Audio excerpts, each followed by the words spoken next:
You're listening to an archived Cabral Concept podcast. After listening to this show, check out the most up-to-date podcasts available at stephencabral.com/podcasts or search directly on iTunes. And now, welcome to the Cabral Concept, where board-certified naturopath and integrative health practitioner Dr. Stephen Cabral shares how he was diagnosed at the age of 17 with a life-altering illness and given no hope for recovery. It was only after studying and traveling all over the world did he discover how to combine ancient Ayurvedic healing practices with state-of-the-art naturopathic and functional medicine to fully rebalance the body and re-energize it with life. It's time to discover how to get well, lose weight, and finally feel alive again. And now, here's your host, Dr. Stephen Cabral.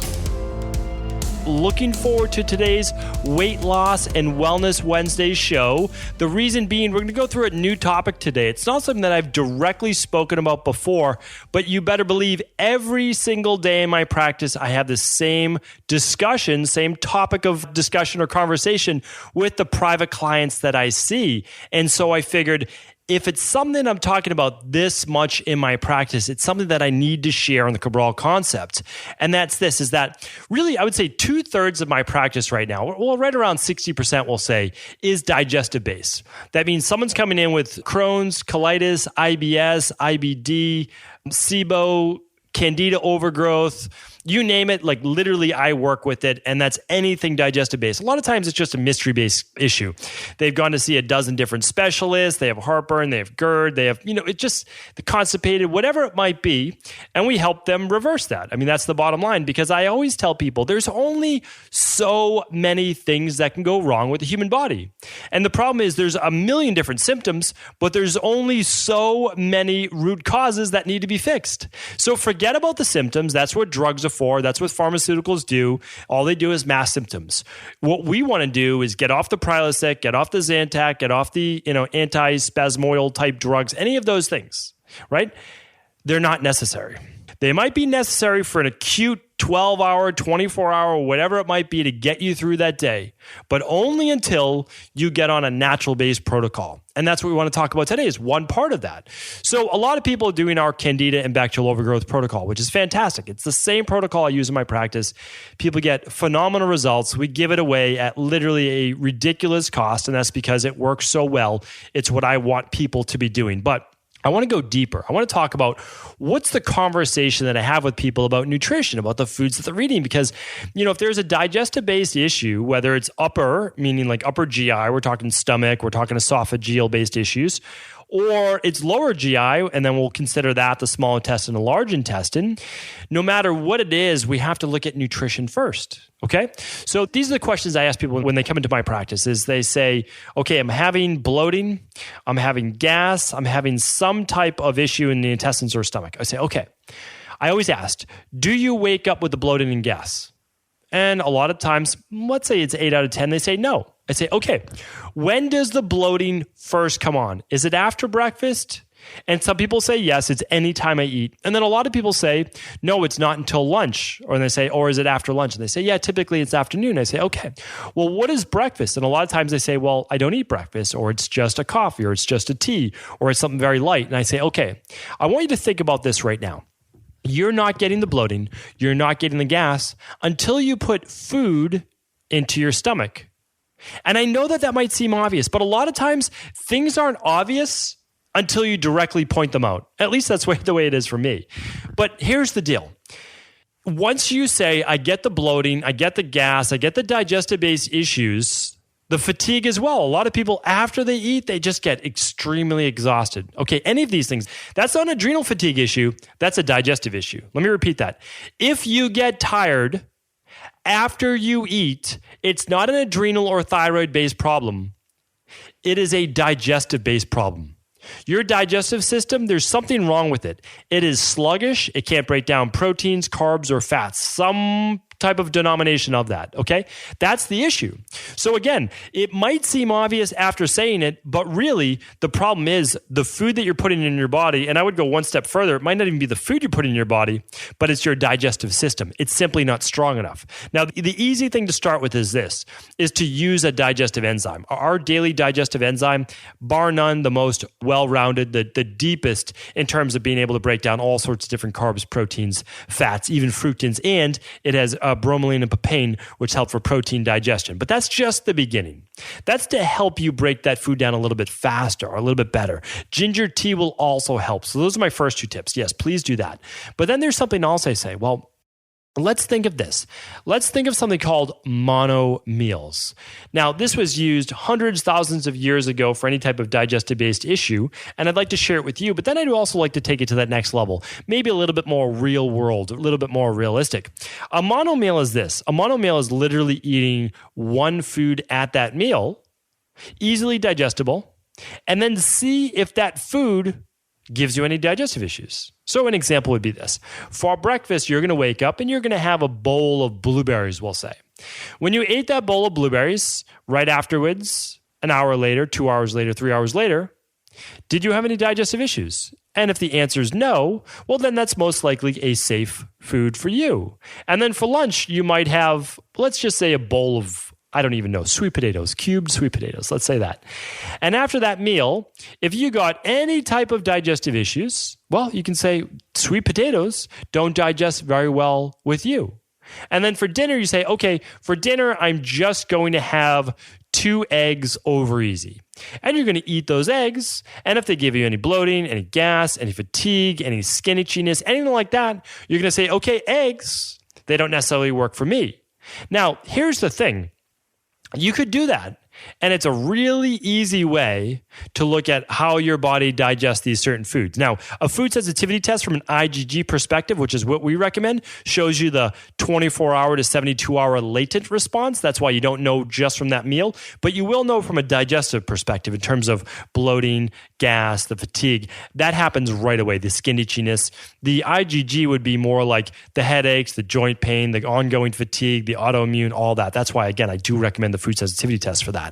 But let's go back to that. Now, you might say, well, I'm not willing to test each individual food in my diet. And I say, okay, I understand that most people aren't going to do that. And most of the times I say it's not necessarily as well, as long as you're doing the digestive enzyme, you're doing maybe some ginger tea at a whole food meal, you're maybe doing a smoothie for breakfast so that breakfast is simple to digest because it's pre-digested, which is, again, one of the million reasons I recommend the daily nutritional support and the smoothie for breakfast is because bar none, it's simple to digest, gives you all the fuel and nutrients you need for the day, simple, straightforward, it's obvious why it works. Now, for lunch, though, I'll say this. Now, if you're not going to go mono meal, which again, I don't think you need to if you're doing the Candida protocol, the CBO protocol, we'll link all this up in the show notes today. So simply go to stephencabral.com/podcasts and you'll be able to see today's show on mono meals and bloating, fatigue, and digestive issues. Okay, so let's say you go to that next meal. Here's the problem that I see with a lot of people. They believe they're eating healthy and they still don't know why they have digestive issues. Here's the reason why. You go out to one of these great healthy restaurant food chains for lunch. Let's say it's called Sweet Greens or one of these places. And you get a big salad and it's kale and it's baby spinach and it's shredded beets and carrots and it's chickpeas. And then you get some sprouts on the side, maybe a little dash of sunflower seeds, use the olive oil on top, squeeze some lemon. And then you maybe top that with some, sliced avocado. All right, great. So look, you have this really beautiful, healthy meal, right? You've got all sorts of different low glycemic carbs in there, high in fiber. You've got your chickpeas for some protein. You've got sliced avocado for your monounsaturated fats. You're doing great. You eat that meal, a half hour later, you're feeling bloated. You literally have gas. You start to feel fatigue and brain fog, and you have no idea what's wrong with you because you just ate what was supposed to be a really healthy meal for your body. Here's the problem, though. That meal that you felt was really, really healthy, and again, I'm one of the few people I think who are preaching this right now, is really hard to digest.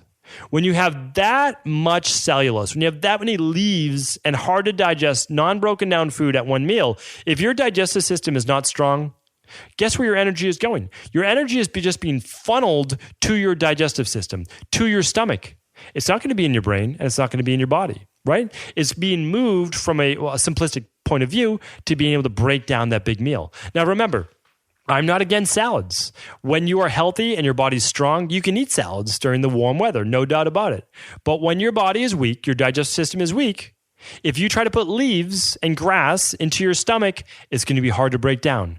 You're not a cow. You do not have multiple stomachs, and you don't have a rumen. You don't chew on those leaves for 5, 6, 10 minutes at a time. You don't regurgitate them back up to re-chew them again, because that's how a cow's digestive system works. Yours does not. Yes, you can eat those foods. You have to chew them up really well, no doubt about it, and they can be very healthy for you, but not when you have the bloating, the gas, the weak digestive system. Again, take the digestive enzyme, that will help, but what your body could use is closer to a monomeal. It may not be a monomeal, but what if you did cooked spinach? Okay. You did a half an avocado sliced up, and you did maybe a half a sweet potato diced up, cooked. And then your protein was, let's just say, like 6 ounces of salmon. Let's just say that, wild salmon. Okay. So now you have a protein source, which would be your salmon. You have your yam or your sweet potato, which would be your root vegetable. That would be your gluten-free starch. And then you have a spinach, which is your vegetable. It's cooked, so it's easier to break down. Again, a lot of that cellulose structure has been broken down through the heat. You still get the vitamins, you still get the minerals. Yes, you're missing the enzymes, but remember, you weren't going to properly digest them in the first place because your digestive system's too weak. At least get the nutrients that you can from cooked food in the beginning. And then you have the avocado for your good fat, so monounsaturated fat. That's a really nice meal. But look, there's only 4 components. Your dressing might just be a little olive oil, a little dash of sea salt, right? Maybe a little pepper if you want, okay? A little squeeze of lemon, totally fine. But that's it. You have 4 ingredients. That's how I work with people in my practice. I give away all my secrets. And so when I help them from this perspective and with the specific shopping list that we do for the Candida and bacterial overgrowth protocol, we're asking people to just go easy on their digestive system just for like 4 to 6 weeks. That's it. And then after the 6 weeks or so, we can start to introduce more foods. And it's not that you get to take out, it's not that you can't have your favorite foods. You can. Like there's 3 dozen vegetables on this list. There's 2 dozen fruit. There's, all sorts of gluten-free starches, and there's all the proteins you could want, healthy fats. But here's the thing. Let's take this example. If the salmon, the yam, the spinach, the avocado didn't work for you, let's say you felt bloated after that meal. You only have 4 components of that meal now that you have to log that could be incorrect for you, right? So the next time you have that meal, let's say you have the yam, the sweet potato, you have the avocado, but instead of the salmon, let's say you do some lentils. Let's just say you do that. And then you have no reaction. You would say, oh, okay, well, it was the salmon that I couldn't break down, right? So what I'm saying is you only have 4 variables to deal with. And it makes it so much easier as you're trying to journal and track your progress to figure out what works for your body and what doesn't, right? With a mono meal, the blueberries, I don't even remember what I mentioned for lunch, and the eggs or so at dinner, right? With those specific foods, it's that food because it's the only thing that you ate. When it's 4 at a meal or even 3 at a meal, it could be any one of those components. So you'll just switch in another variable for one of those 4. Or it could be the combination of those food and do. No, so now here's the important thing. This is why I do recommend going back. I know that there's a lot, but go back and listen to the previous Cabral concepts. I talked about the food combining principles. If there's an issue, not necessarily, again, when your digestive system is weak, you follow these principles of food combining that can help as well, which means you layer your foods during the meal. You eat the quickest to digest foods first, then the moderate, and then the harder to digest, which should be the proteins at the end. But go back and listen to that full show. I can't give you a whole food combining principles in just 2 minutes, which is how I'm wrapping up this show right now. So do keep in mind that these are principles that I use every day in my practice. And I pride myself on helping every single person who comes to me to get well again, no matter what the issue is. And again, 2/3 of the people come to me with digestive issues. The others are coming to me with all sorts of other things going on, whether it's hormone, autoimmune, whatever it might be. But a lot of those still are built and come forth because of digestive-based issues. If you don't take care of your digestive system, here's what happens. You waste a lot of energy and extra energy going towards digestion, and you malabsorb foods, which means you do not properly break down the foods, which means you can't absorb the vitamins and the minerals. It's why I tell people it's not the foods that you eat, it's what the cells see, right? So you have to break down the foods properly. It's the most important thing, because then the third thing that happens if you don't do those first two, meaning like if you lose the energy, you malabsorb the nutrients, those build up over time. But the third one is the biggest, is it leads to fermentation of bacteria in your digestive tract, and it also causes a proliferation of candida overgrowth.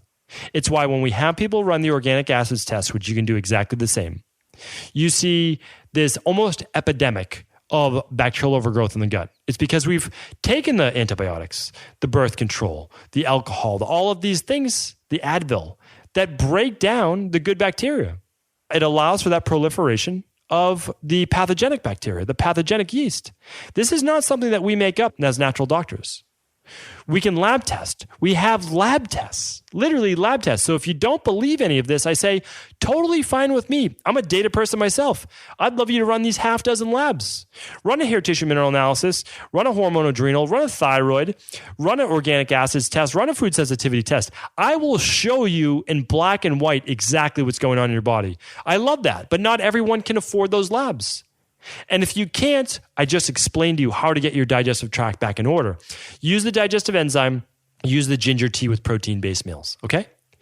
Then do the candida and bacterial overgrowth protocol. Do a smoothie for breakfast with the daily nutritional support powder.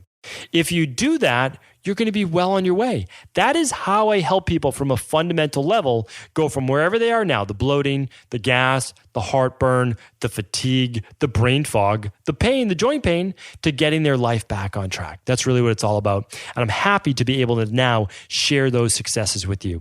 Thank you everyone for tuning in to another Cabral Concept. And as always, please do feel free to share this show with anyone it could help. And if you would, I would love for you to leave a review in iTunes.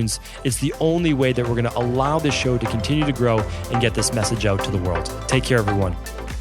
Ever wonder what the best sauna, blue blockers, sleep trackers, wake lights, salt lamps, or other health gadgets are? Or what about the top non-toxic mattresses, sheets, soaps, bath products, toothpaste, and cookware? Or would you like to know the cleanest choices for hemp parts, meal delivery services, supplements, and much more?